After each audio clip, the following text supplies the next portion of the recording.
Welcome to Real Flix Reviews, like a book club for people who hate reading. This week was a grab bag, so we did the movie Disney's Black Hole, made in 1979, Episode 1, Season 1 of True Detective. This week we have Jonathan Charney, James Stevens, and Ryan Preston.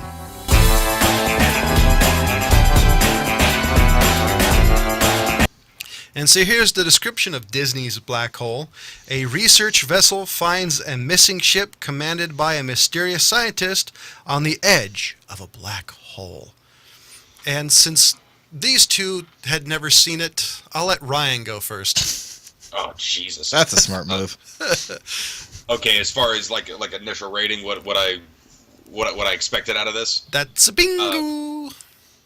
It's a begrudging 2.5. James? I feel like that half is coming from some deep well of goodness that I have in my soul. I've known you for a while. That goodness does not exist. I'm gonna give it like a 3. I'll give it The 6. no. I'll give it a. I'll give it a 3. I'll give it a 3. What? Before we get too far down the rabbit hole, unfortunately, one of my most beloved actors had recently passed away, being Bill Paxton. Yeah. That one couldn't bummed my fucking day out, man. If you don't know who he is, he's like the only guy who's ever been killed by a Terminator, an alien, a Predator, and something else. One of his Terminator, Alien, and Predator for sure. He almost was killed by a twister. Oh, yeah. And one of his most famous lines, it's actually one of my favorites, is "Game over, man, game over." Oh, Weird Science, right? No, Aliens 2. Oh, Aliens. Oh, what am I thinking? What's the fucking line I'm thinking of from Weird Science? That one that you thought of? I don't know. But I was reading on my iPhone, literally read that and immediately ran to my computer going, what the fuck? No, this has got to be a lie.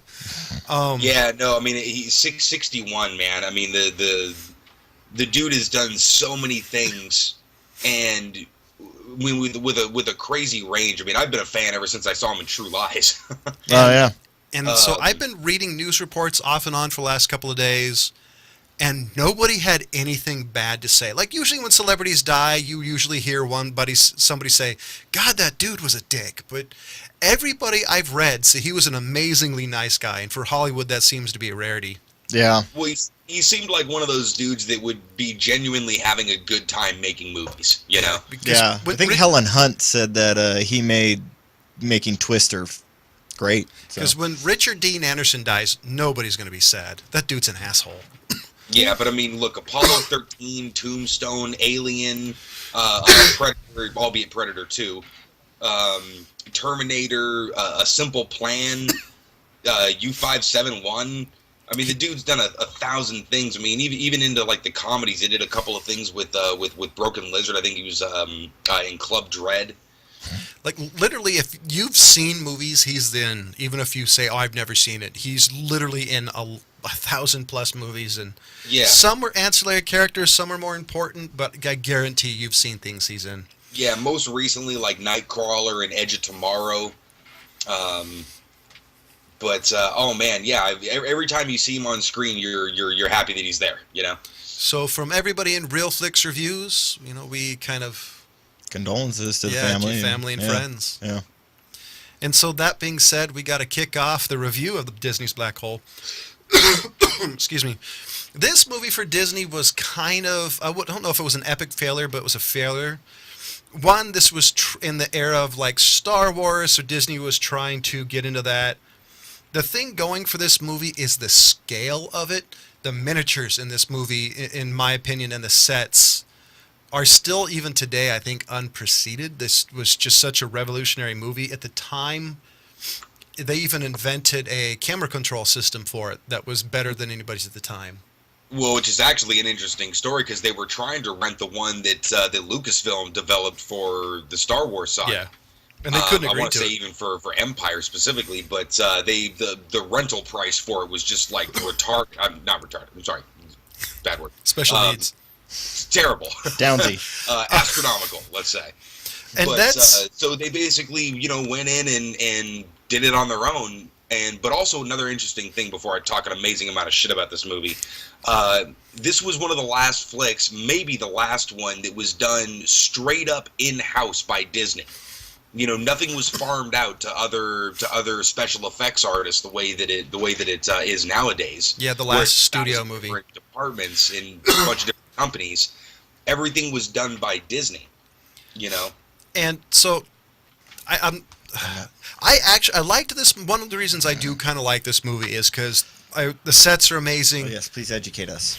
Please educate. The sets are amazing. The special effects are amazing. There are some things that are a little weird. You're going to talk about the Vincent robot's a little odd.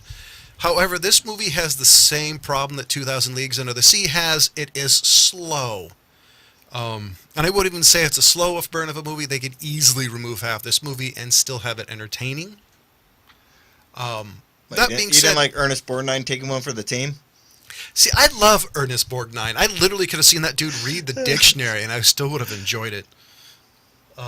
Yeah, ever since basketball. Yeah.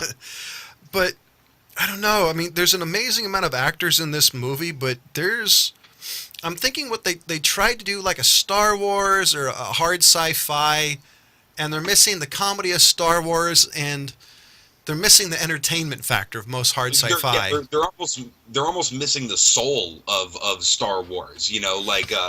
Well, it's Disney. They're not going to make fellatio symbols all over the place. Well, of course not. But I mean, Star Unless it's Trek The was Little also Mermaid. out at the same time. I want to say that Star Trek: The Motion Picture came out the same year, or maybe the year before or something. But these things had been done before. Maybe like you said, some of the scale and some of the sets, looked pretty amazing. But it was all sort of derivative, maybe just like the next level up of other things that were being done. They had the most complicated looking control panel on a spaceship I've ever seen. This almost seems to me to be a retelling of like Dante's Inferno and mixed with a couple other movies. Do you mean that's because they actually hinted at Dante's Inferno? Well, even That's before kind of a give me, John. well, even before that, I mean, there's just the theme of the movie is kind of, these three people walk up to this mysterious gate, fly up to this mysterious black hole. That was like, even as a kid, it's like, I don't know. I do like this movie. It has some interesting themes to it. I mean, some of the things I thought was cool was the human robots. I don't know if they were robots or zombies or They kind of alluded damned. they kind of alluded in one scene they're more cyborg than humans or robots and humans. All right, so I'm going to jump into And this one. Slim Pickens in this does a voice in this movie that made me happy. Oh, is that who the robot was? Uncredited, by the way. Yeah. Okay, Yeah. I meant to look that up, and I didn't. I got to say this is hardcore sci-fi from Disney at the time. I mean, this was really a kind of a shot in the dark. I would say even All for puns the I would included. say even for the 70s, this was hard sci-fi. No, because I have one of my picks for the question later is one that's preceding this. I gotta say though, I kind of want to give it a 3 out of 4 because it was a decent attempt to do it. It was way out of Disney's, Wheelhouse. repertoire.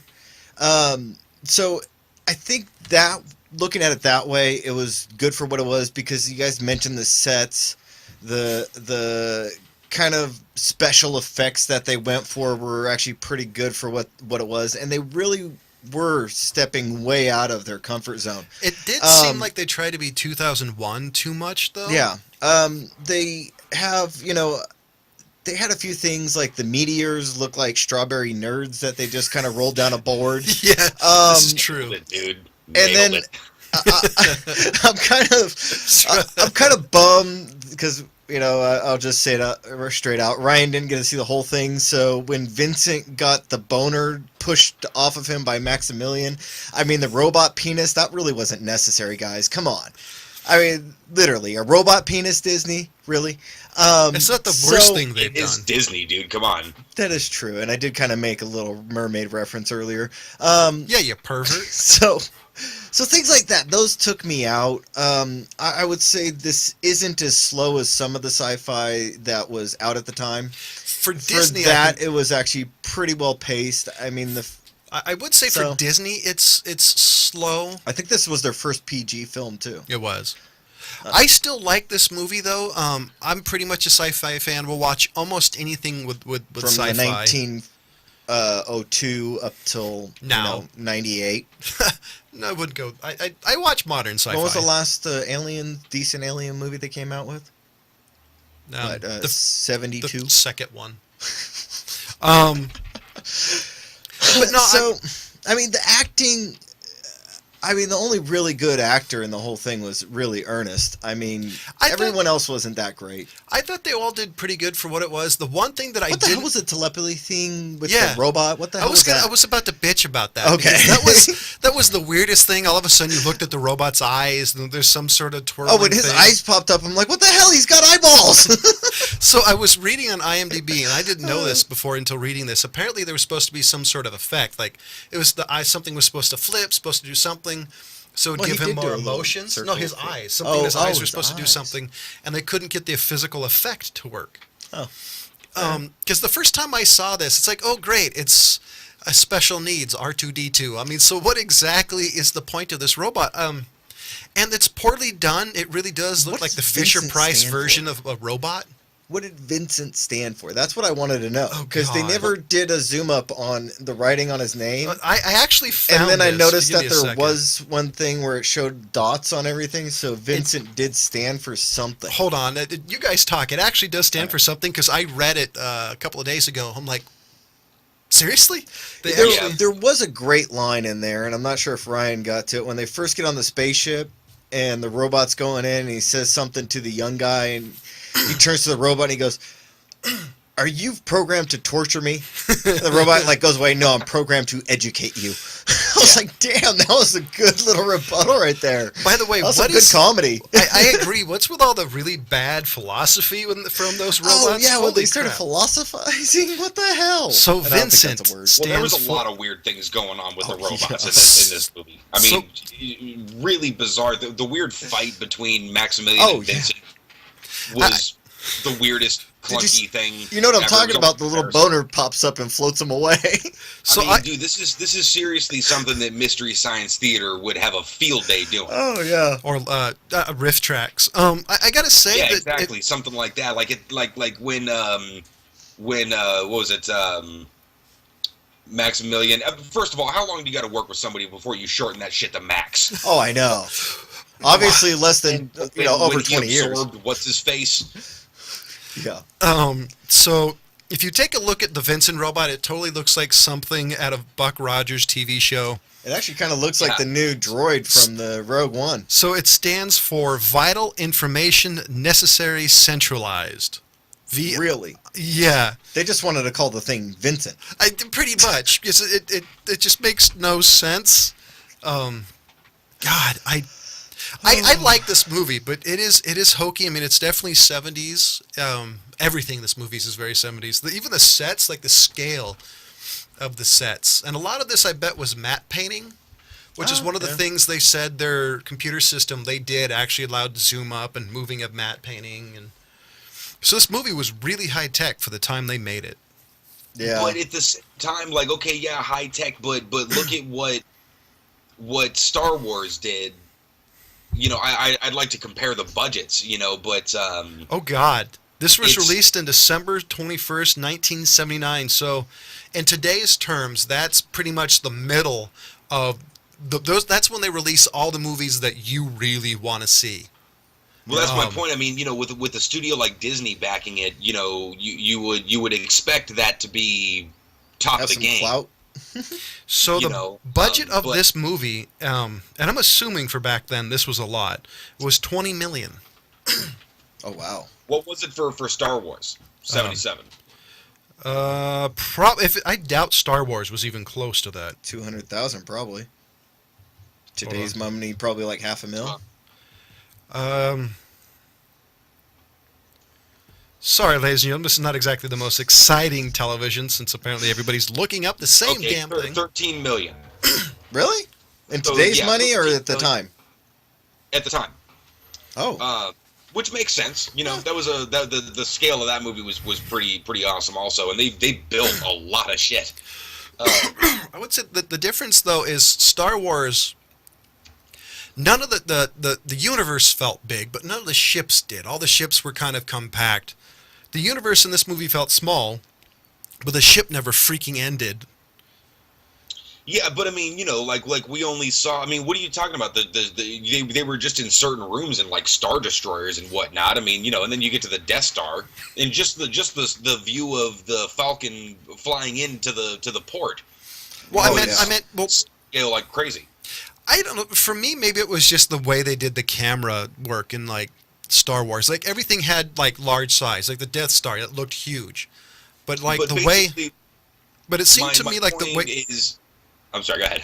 But it seemed to me the way they filmed the ship. Maybe it was just completely different styles, going for more of a darker tone. Because for '77 and being Disney, this movie was fairly dark. Was everything Yeah, was like very this? dark, especially when robots are Cuisinart in dudes' hearts. Yeah. And this, like this movie, everything had the slow, pan, and Star Wars was a lot of fast, more fast-paced Well, cinematography. And I'm not even talking about, you know, the pacing or the story specifically, you know, because, you know, obviously it's Star Wars is space pirates, and it's hard to not get me sold on that. But you know, hardcore sci-fi is not space pirates. It's not swashbuckling. You know what I mean? So I'm definitely good with, you know, hardcore sci-fi, but I have to. I was trying to put myself in like, okay, you know, if I was watching this at the time, would I be viewing this any different? And I have to put it in just a straight up post Star Wars world. Yeah. You know, and when you're doing things like shaking the camera to make it look like the meteors are hitting the ship.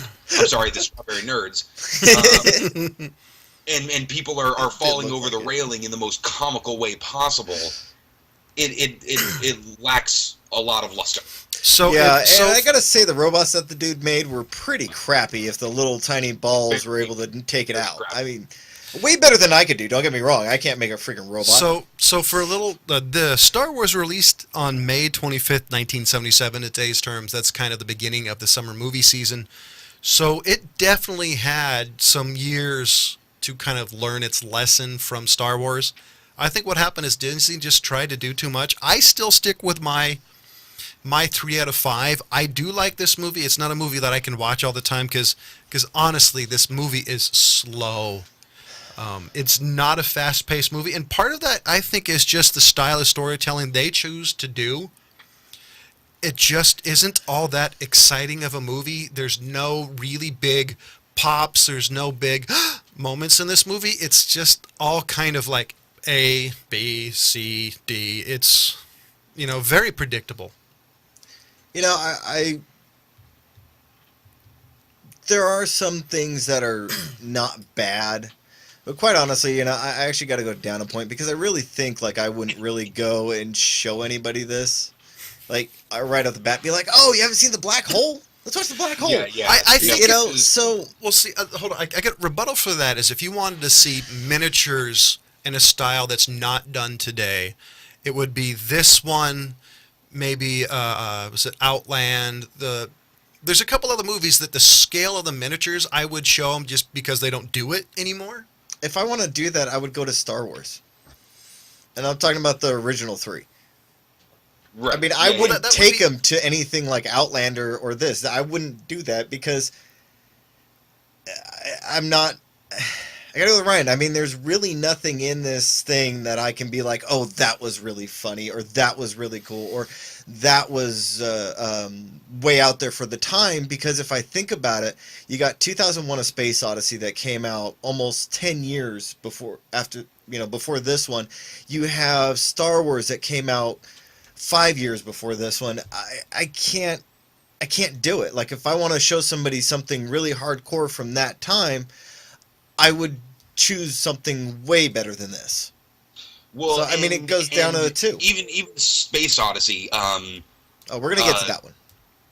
Space Odyssey, the pacing of that movie was epically slow, but it was a brilliant movie that used the pacing to its advantage. Yeah.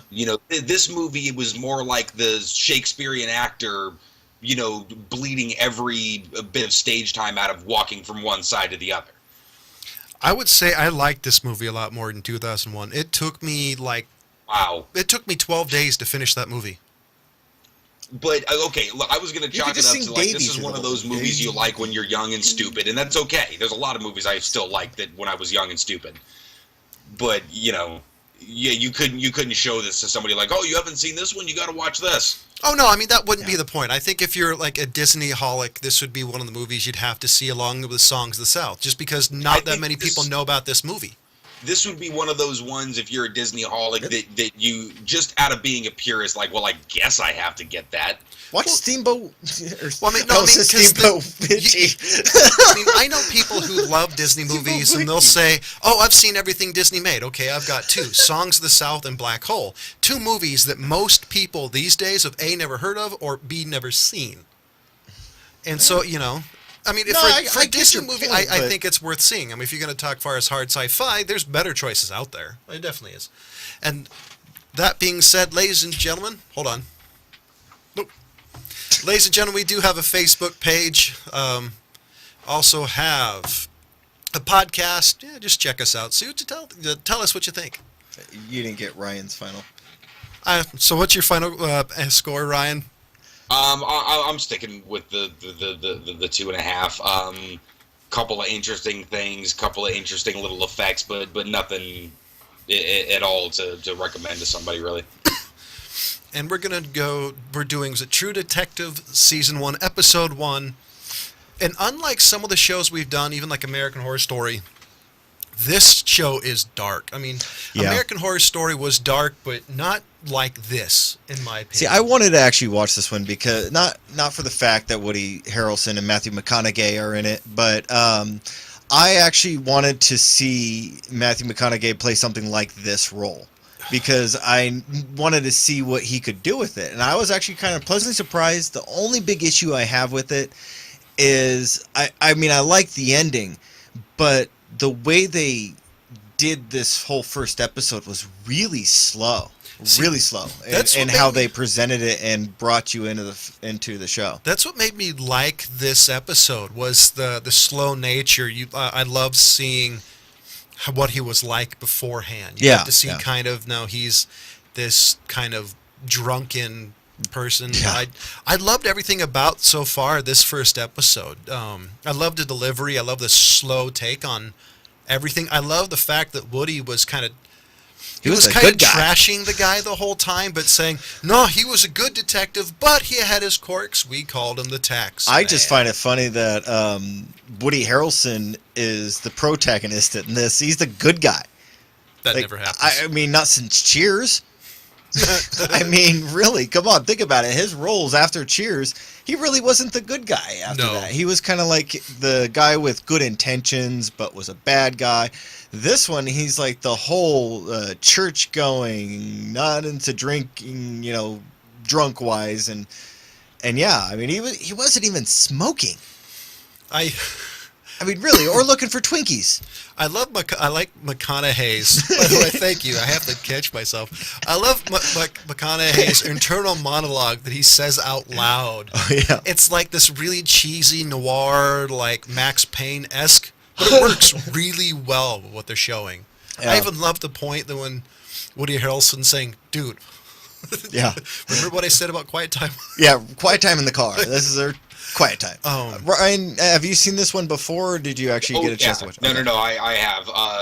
Wait, Ryan watched first season. He's done this one before. Oh, that's why. Yeah, first season was something else.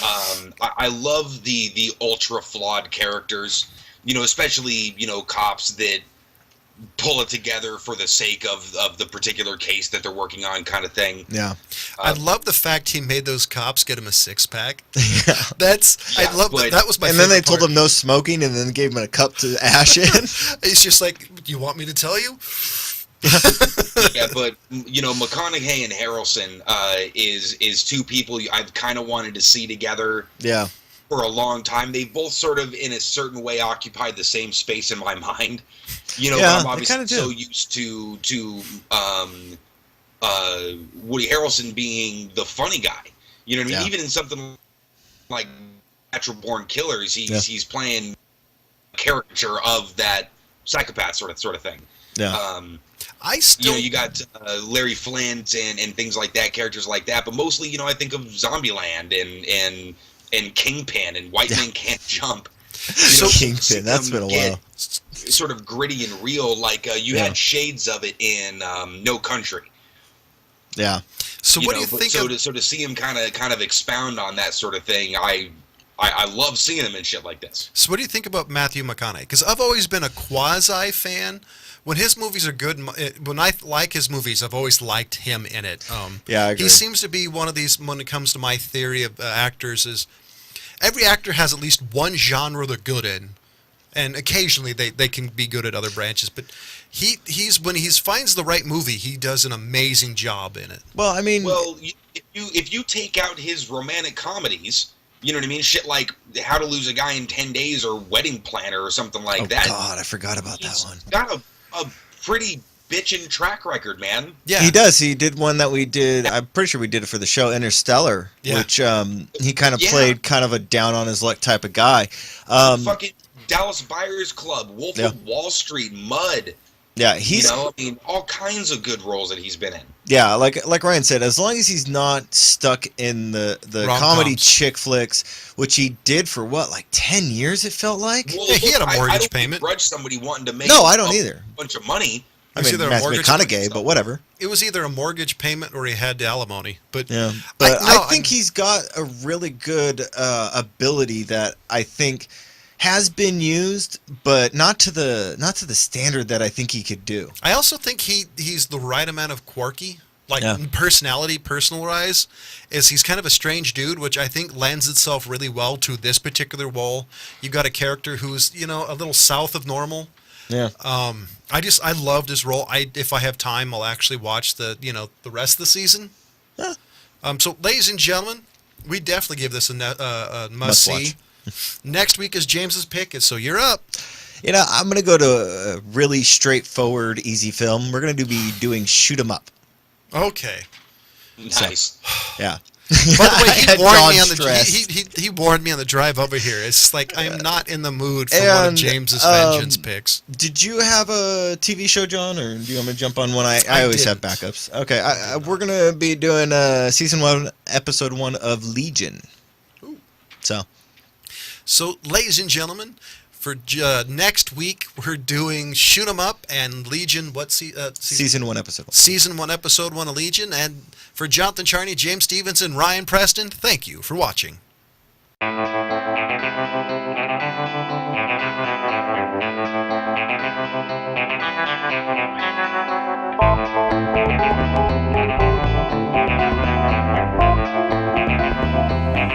Thank you.